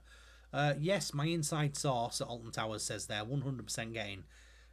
Nah, I've no idea. And I'm also pretty sure, Raza, that your a bot or you're a very, very persistent question asker, because every live I've ever done, in fact, on plenty of the videos we've done as well, you have asked a lot of questions. They're all asked in a very specific way that makes it seem like you are a bot. Is Alton Towers getting a Huss Breakdowns 5 in X Sector? Is that instead of the Zamperla Nebulas or in addition to the Zamperla Nebulas? I don't know. If you are a bot, welcome to the channel, bot. At least do some bot behaviour and subscribe and like and share and hype and do all those things. But your comments are appreciated as well. If you're actually a real person, I'm sorry for picking on you, but your questions that you send through do come across very bottish. But in terms of your questions, no, I'm not. No, I'm not. I don't know. I don't know. And I don't know.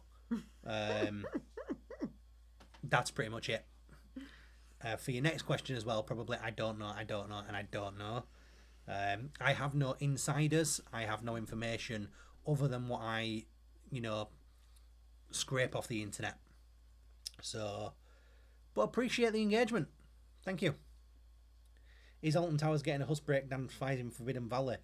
I hope not, because a minute ago you were putting one in X Sector, and the repetitive rides in 2 areas would just spoil things down there. Although it would be nice for them to have some actual rides there, so maybe one in each is good. This is why I need Mouse Charger to be a mod, so we can... I'm sorry if I'm getting rid of you if you're real, but basically any question you've got, I don't know.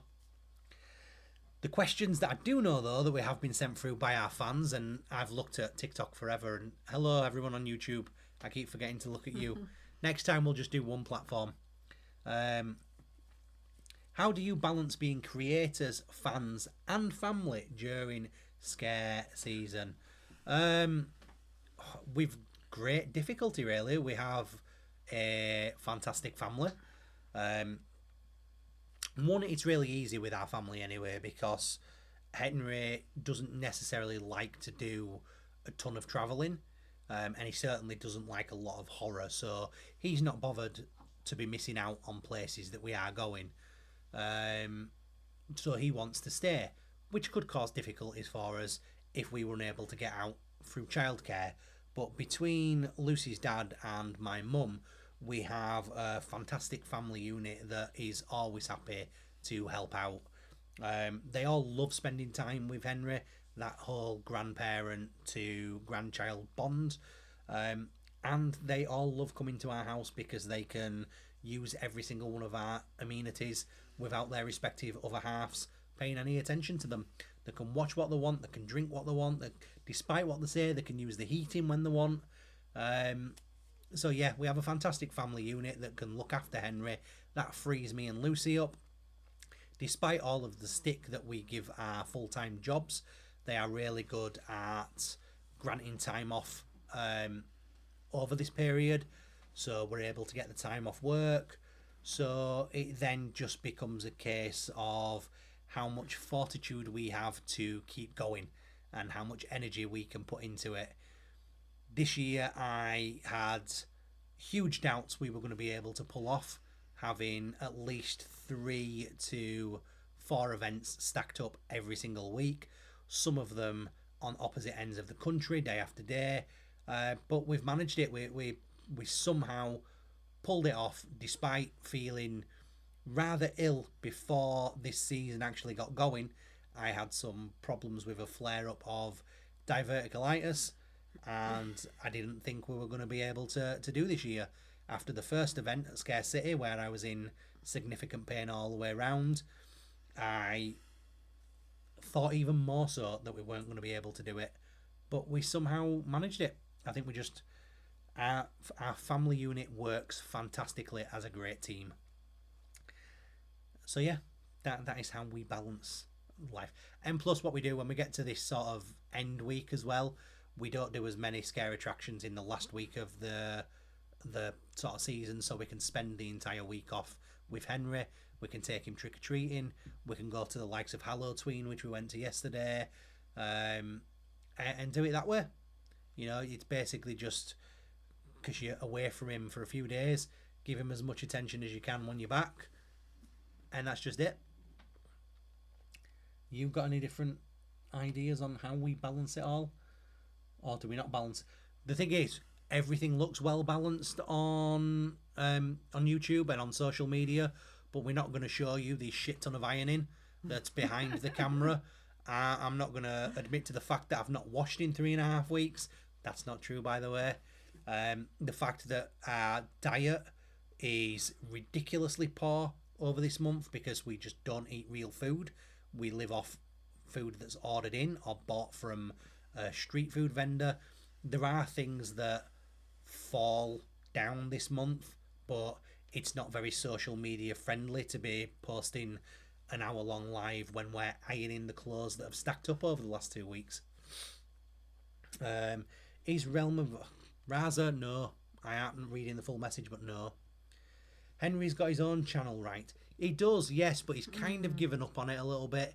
He did, I think he wanted to find more ways to connect with me and what I'm doing rather than just appearing on sort of this channel. He wanted his own. He wanted to do things his way. So he created his channel, but he is an 11-year-old lad and he doesn't have the time to put all of that effort in. You alright, bud? Yes, I do. He just wants a towel. We're not just leaving him to do his own thing. My mother is here looking after him tonight for the event that we are at tomorrow. So yeah, he did have his own channel. He enjoyed doing what he does, but people have commented, how do I manage to do this and hold down a full-time job? Doing this, holding down a full-time job, and adding Henry's channel in there as well, which ultimately I needed to look after because you're not allowed to have your own channel as a under 15-year-old, I think it is. It was too much. Raza, no. I had steak pie this evening. Thank you. Have you turned into a bot as well? Did we mention something about food? Or is Dave just like joining in with Raza now? I hope it was a good steak pie with puff pastry, gravy, and some white buttered bread. Raza, I'm not even reading it, but no, it's not. Or yes, it is, I don't know. You've got lots of YouTube friends. Is that cool? Yes, it is cool as hell. Because these aren't just people that I've befriended over time. These are people that I looked up to when I was, well, before I started this journey. Me and Lucy, when we were going to scare events, and we thought, I wonder if there's any videos of these events that we're going to are online, and we looked and there were the likes of Your Experience Guide, and we were watching them and laughing at them, seeing them do all these ones around the country as we were just doing the ones up north, and then watching Sean's stuff, and then watching Sean's sort of like theme park stuff. And yeah, when you look up to them all, and then all of a sudden you're at the same event as them, and it's like, okay, well, this feels weird. I've been invited to people that I look up to massively, and then to actually befriend some of them. And you know, I'm always like the unconfident kind of guy that would say, I don't know if they feel the same way back and class me as a friend, but I class these guys as friends. And it just, yeah, it's a huge full circle moment for me to have gone from a fan to a fellow creator to, in a lot of instances, a friend. These guys, at least from my perspective, they know that they've got an ear for whatever their problems they're having. They've got an ear to bounce things off, whether that's creative decisions or personal life things that are going on. Every single one of them can talk to me, and it will always remain confidential. And yeah, having that relationship with them after just being a fan for so long, it blows me away. And it's one of those things, I've often heard Mr. Beast say this when he's talking about his childhood, in that when you are completely and utterly obsessed with one thing, and none of your sort of real life friends or family understand your obsession, you feel kind of isolated and alone. And the fact that I now have these friends that are just as obsessed with creating content and experiencing life at all of these places, it just makes me feel that little bit more accepted and happy, really. It's really good. And these guys are contacting me out of the blue to ask how I am, and I've never had that before, and it's it's pretty special. I've got a close-knit group of people. We can go to Raza. You have been timed out. You're in the sin bin. Far too many random messages coming through. I appreciate the engagement. I don't appreciate the bottishness. We will grow with real people on this channel. What has been your proudest moment from this season?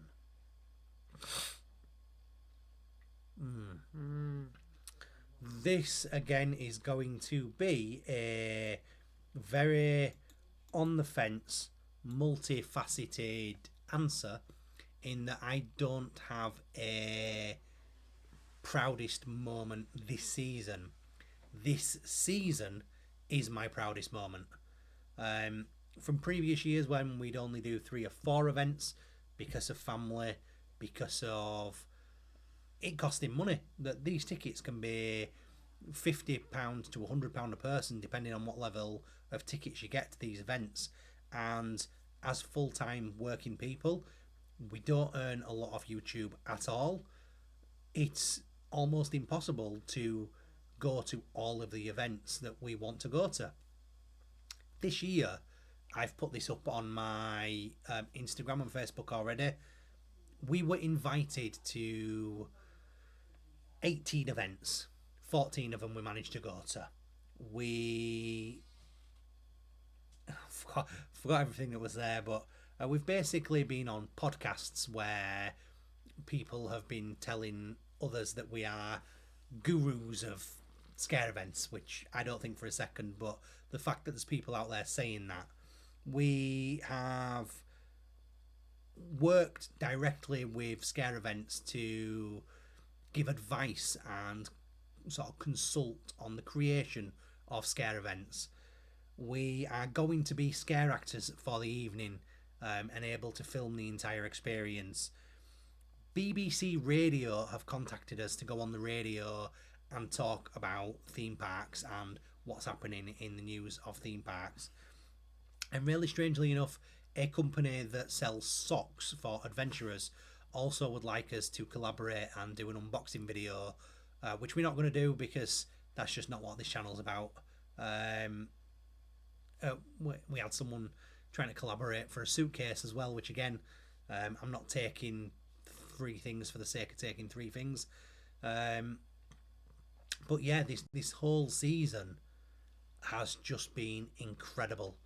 Working alongside the creators that I look up to, being invited to so many places to work in a press capacity, the people that have agreed to do interviews for us on the website, and the consultations we're giving to give feedback to some of these events. It's been incredible. We've actually felt like we're good at something and like people want us in a certain genre, and that's why we're potentially looking to edge slightly towards that more horror and haunted content, because we feel like we're just another creator in the world of theme parks. We get lost in this whole world of hundreds and hundreds of other creators, and they're all way more obsessed with it than we are. I don't care what a loop-de-loop's called. I don't care what kind of wheels or brakes are on a train, if it's even called a train. I just like getting on it and going, wee. There's better people out there for theme parks and stuff, and we kind of feel lost within that. With the horror genre and the scare events and stuff, we actually feel like, at least me, I don't know about you, feels like that's kind of where we belong. So yeah, I think the proudest thing this season is just what we've achieved all season and what it's going to lead to in the future.